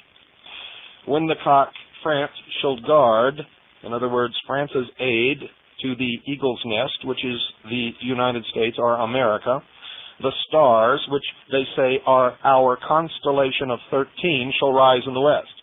Then 7 and 6 shall make but one, e pluribus unum, is their interpretation, and the lion's might shall be undone. This prophecy has been rapidly coming to pass since the Second World War. The English, the Anglo-Saxons, have permitted enemies within her borders, many of her own race, to gain control of her finances and institutions and replace what might be correctly termed Druidic Christianity, and that's exactly what it is. It is a perversion of true Christianity. In fact, when you hear what it really consists of, you will discover, ladies and gentlemen, that it is not Christianity at all, but the remnant of the old pagan Druidic and Germanic and Gaul-Pict religion, mixed with a little mixture of Christianity. using this lie, this legend of Joseph, to make them in to a master race. These are the same people who, just prior to World War II, attempted to turn England into an ally with Hitler. You see, Druidic Christianity is a godless atheism, really. They say, unless the English wake up, the lion's might will certainly be undone, and the old saying, there always will be in England, will be proven unfounded. The stars upon our seal are set in the form of a six-pointed star or the double triangle, symbolic of the perfectly balanced man. After the downfall of Egypt, this was called Solomon's seal, and that is a lie. It was never called Solomon's seal until it was adopted by the Jewish people as their symbol sometime in the 16th century, ladies and gentlemen. They say, but the ages before that it had its place in the temples of the greater mysteries, and that is true. That's exactly where it comes from, indicating that the physical man and the spiritual man had attained equilibrium, and that the Son of Man had indeed become the Son of God. Now, bear in mind that that is not a reference to Jesus Christ. At each point of the star was placed the symbol of an order, which symbolized arcane wisdom. And because of the presence upon the altar within, no man might enter into the Holy of Holies, our innermost chamber, with safety to himself, save he who had attained to philosophic initiation. And that is the true definition of Solomon's temple within the Masonic lodges and the lodges of all of these other liars and deceivers. For the temple of Solomon that they discuss has nothing to do with the Christian religion or the Jewish religion, but lies within each of them according to their own definitions. I continue. The special or spiritual symbol of America, aside from the pyramid and eagle, is the white rose, identical in its meaning to the white stone of legend and primitive masonry. For the meaning and the history of the white rose, study the War of the Roses, and you will find your eyes opened as to who is really behind this and what it really means. I continue. The constellation of 13 stars was an early drawing set in a wreath of white roses, showing that the early designers were fully aware of future American individual spiritual development, and that is a lie. Our forefathers were not a part of this. They are the ones who broke away from England, ladies and gentlemen. This is a perversion of their beliefs. They certainly were members of the secret societies and the Illuminati, and they were working toward the great work of one world government, but not under Anglo-Aryan rule. You see, our forefathers truly believed in their day of the brotherhood of man, meaning all man, at some point in the future, standing upon an equal keel at birth and making for themselves what they will through individual responsibility. They really wanted this nation to succeed, but they knew in their hearts, because they understood human nature very well, that we would abdicate our responsibilities and our freedoms and would become slaves, and they would have to institute some kind of government to control the mob. Their aim was to topple the churches and states that existed in their world and bring about a true freedom of mankind, hoping that this would be it, but giving us all the tools to either make the experiment succeed or fail, for man should, they believed, and I believe also, get what he deserves. The design is now drawn in white clouds, showing that the spiritual nature of America is beclouded, or under a cloud for the moment. These clouds are shadows symbolizing the confusion of the present era, will gradually be replaced by bright sunshine, symbol of light, enlightenment, clear perception, and understanding. Solomon's temple was the design of the perfect man. Perfection is the ultimate of every man, unless he chooses ignoble defeat. The Bible, like the arcane teachings of the greater mysteries, tells us of the three-cornered copestone which was prepared to finish the pyramid and the temple, but was rejected and later became the headstone of the corner. Genesis tells us of one Joseph, the keeper of the stone of Israel, and I might remind you that Isis was also called the stone. It was because of the Magian or Holy Grail teachings that the Britons crossed Europe to Ansareth, land of betrothal. They quote Esdras 11, 6-13. Folks, can you find a book of Esdras in the Bible? Of course not. They will quote anything that furthers their perversion and their lie. They say they crossed Europe to Ansareth, land of betrothal, in search of a land where they might keep God's worship pure and undefiled. Hence, through Joseph, who was separated, cast out, or sold by his brethren, we inherited the white stone of all Israel, the copestone of the pyramid and of Solomon's temple, that rock upon which the initiate Nazarene reminded Peter he should build God's church. Oh my, oh my. The rock or foundation of spiritual unfoldment within each individual, and against which in the ultimate the gates of hell should not prevail. What this true church really is made plain in, quote, my little children, of whom I travail in birth again until Christ be formed in you. Now they call Christ the Christos. Be formed means awakened in their language, and they reference Galatians chapter 4, verse 19. The one single word offers us the key to the entire mystery of the church and of man's ultimate goal. To travail is to suffer in giving birth. This birth is in or within us. It is the, quote, unless ye are born of the Spirit, as ye have been of your mother's womb, unquote, you shall in no wise be able to enter the kingdom of heaven of biblical and mystical lore. This being the law which governs the universe as it governs the drama of heaven, which is the old cosmology worshipped at places like Stonehenge, it was in keeping that an Englishman, a master of heraldry, should give to the young republic during its struggle to separate from the mother country, as does the child from its mortal mother, the design for not only the work of the true Christic, our Christos Church. I refer you to the Christic Institute, which just is another branch of these perversions, but also the design for the Great Seal, which would express the whole future of the new country's work as a world leader and exponent of the teachings of the new church and of the Holy Grail. The all-seeing eye, looking down upon the ancient pyramid, symbolizes America, the eaglet of Eagle Land, and all she is to mean to the world, if she does not permit herself to be betrayed by the degrading and destructive ideologies of decadent European and Asiatic countries and utterly selfish, traitorous leadership in our own country. This emblem, the eye, is as ancient as man's appearance upon the earth, being found upon the Egyptian, Greek, and Chaldean monuments. And I'm sure, ladies and gentlemen, they knew that it meant America back in those days. Yeah, you just keep thinking that, fools. This is beyond understanding how intelligent people can fall for these scams and be so manipulated by someone who comes along, flashes some kind of a certificate that he went to some kind of a school that taught him how to understand the Bible, and he preaches this perversion, and people fall right into line and believe it as fact simply because this person told them to. If you follow them around long enough, you will follow them to the doors of the lodge of one of these secret societies, I can assure you. This emblem, the eye, is as ancient as man's appearance upon the earth, being found upon the Egyptian, Greek, and Chaldean monuments, while the Arabians looked upon it and named it the highest and holiest name of God, and with hushed voices whispered, I am that I am.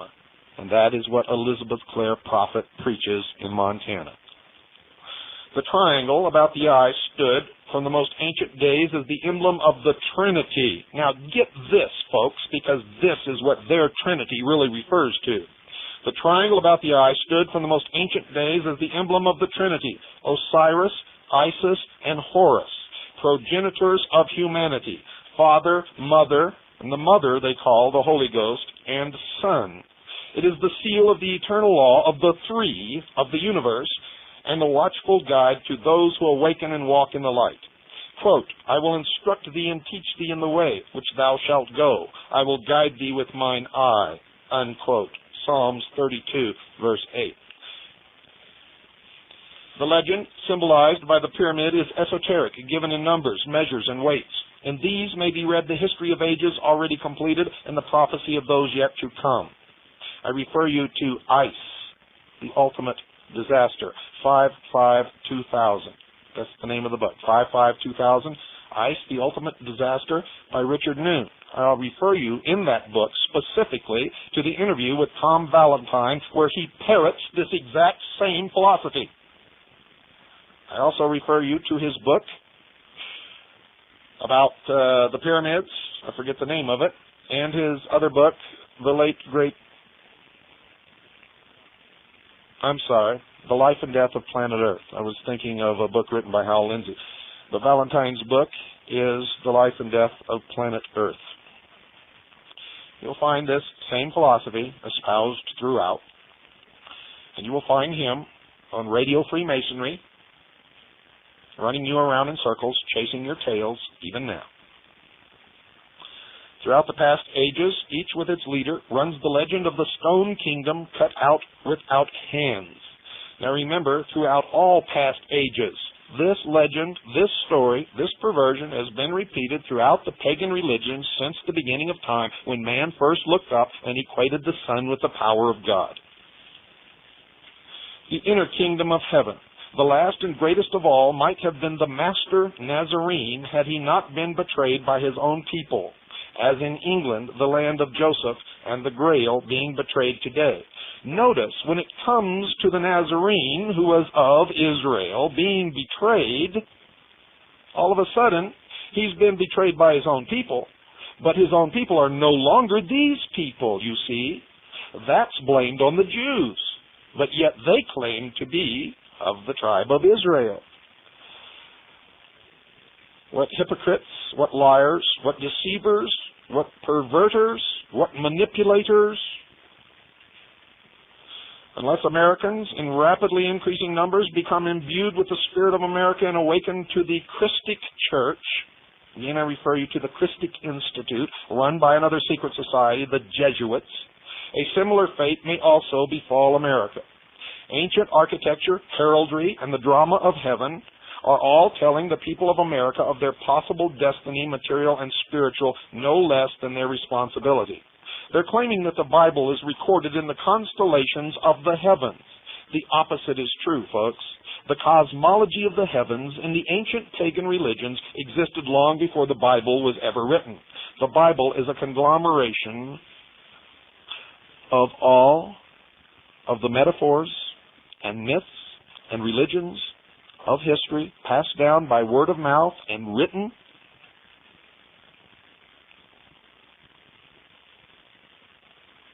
particularly the ones adhered to by the Hebrew race.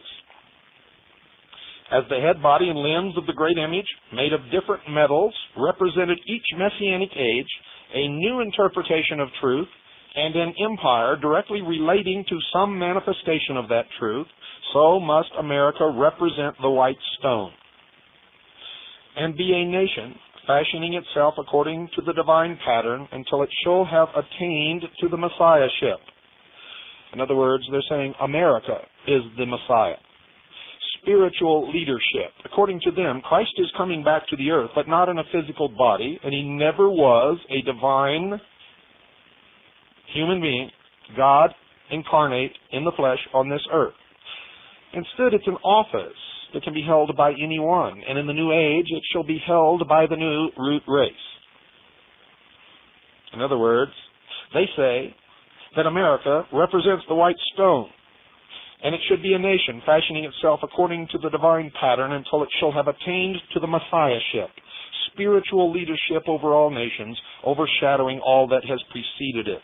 Quote, "This cannot be accomplished until each citizen shall throw aside the veil of ignorance and superstition and see no longer as through a glass darkly, but face to face, when Judah shall no more be permitted to vex Israel, nor Israel envy Judah, but labor in harmony that the Lord's law be fulfilled.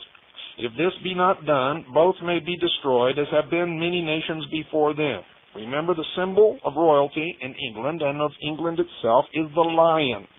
It was also the symbol of the tribe of Judah, and it was the symbol of ancient Babylon, in particular Nimrod, the hunter.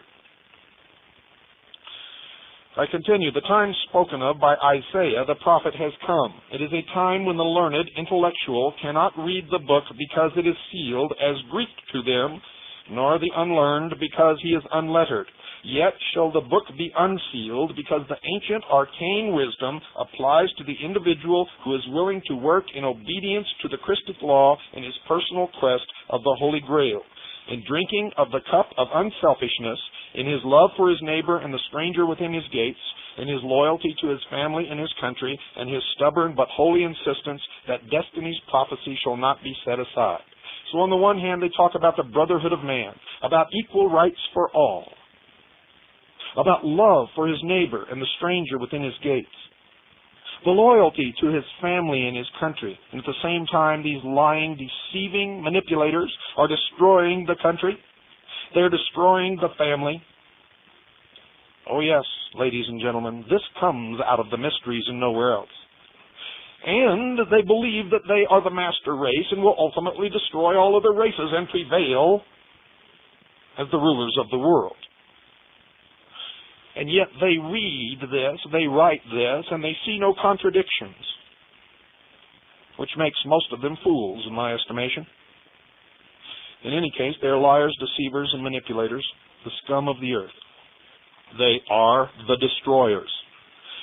Each and every one may be the fortunate heir to this glorious inheritance, but must seek the white stone which crowns the pyramid within himself by the full development of his body, mind, spirit, and soul, the holy trinity of each Son of Man who has become the Son of God. And there is the clue to what they intend. Man will become God. Man himself will become Christed, and that is what they mean by the return of Christ to this earth. Not a physical man of divine origin, God incarnate in the flesh, coming on the clouds, as the Bible describes, but man himself will become Christed. And as humankind becomes Christed, and the chaff is weeded out from the wheat, which is them, and destroyed from the earth, all other races, they will prevail, and Christ will be upon the earth in them. It is in this manner that America will realize her destiny as the city set upon a hill, a star that shall never set, but become the light that shall light the world, because the true church of the eternal Christos, the Christ within man, for whom there is travail in birth until Christ be formed in you, man, shall have become established and be the sanctuary for all her people. This is what the Mormon church teaches. It is just another branch of Mystery Babylon, perverted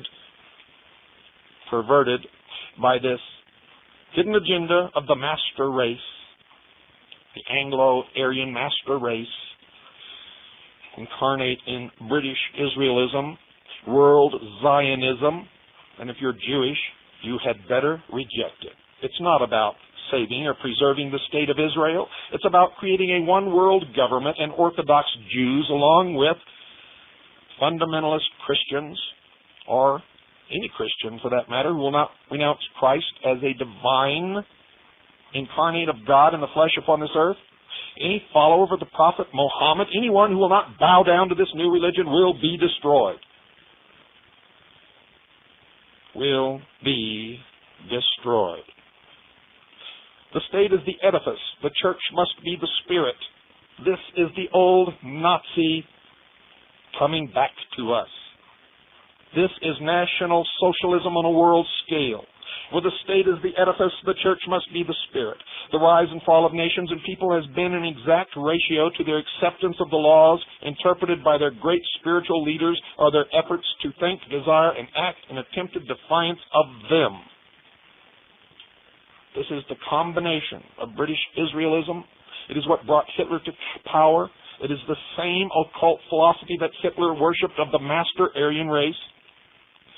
We use the term attempted for the reason that though uncountable millions have made every effort to live outside of the law, none have thus far succeeded, and all have passed into the limbo of things forgotten. This illustrates the trite, well-known old saying, the mills of the gods grind slowly, but they grind exceedingly fine. Nearly 2,000 years ago, the world as a whole had come to a sorry pass. Selfishness was rampant. God was all but forgotten. Men lived by greed and at the expense of one another. The few were the masters, spiritual and material, of the many, and only a few were able to recognize the light of God. It was a time very much like our own today when selfishness and desire for conquest were the ruling passions. Some of you old enough may recognize the ravings of Father Coughlin. Then, as always happens, in exemplification of the eternal law, there came one who was to walk upon the shores of Galilee, a just and honorable man, for they attribute no divinity to Christ. One without selfish motive, one who did not seek to establish an earthly kingdom, but instead a heavenly kingdom on earth in which all who so desired and were willing to make the effort might enjoy the good things of earth. Do you hear that?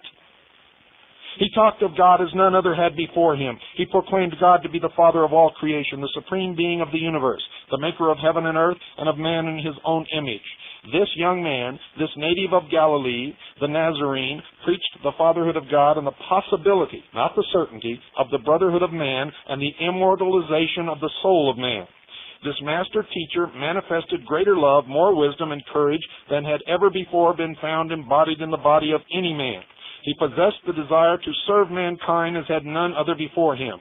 He taught the simplest, grandest, and most sublime doctrine or concept of life that ever fell from human lips. Yet despite the services he was ready and willing to render to his fellow men and the soul-inspiring doctrine he taught, the people of his day, except for a very few, misconstrued his teachings, ridiculed his concepts, and finally crucified him. The great Galilean was wise. His wisdom and understanding were beyond the comprehension of the men of his day, because then as now, simplicity had no power to excite or incite. Only the complex holds men enthralled. Foreseeing the things that were to come, he prepared the way so that, should his ministry and teachings be rejected, they would be preserved and passed on to a succeeding age. The age is now upon us, the new age, when man shall become the Son of God. Good night, and God bless you all. And may God have mercy upon your soul.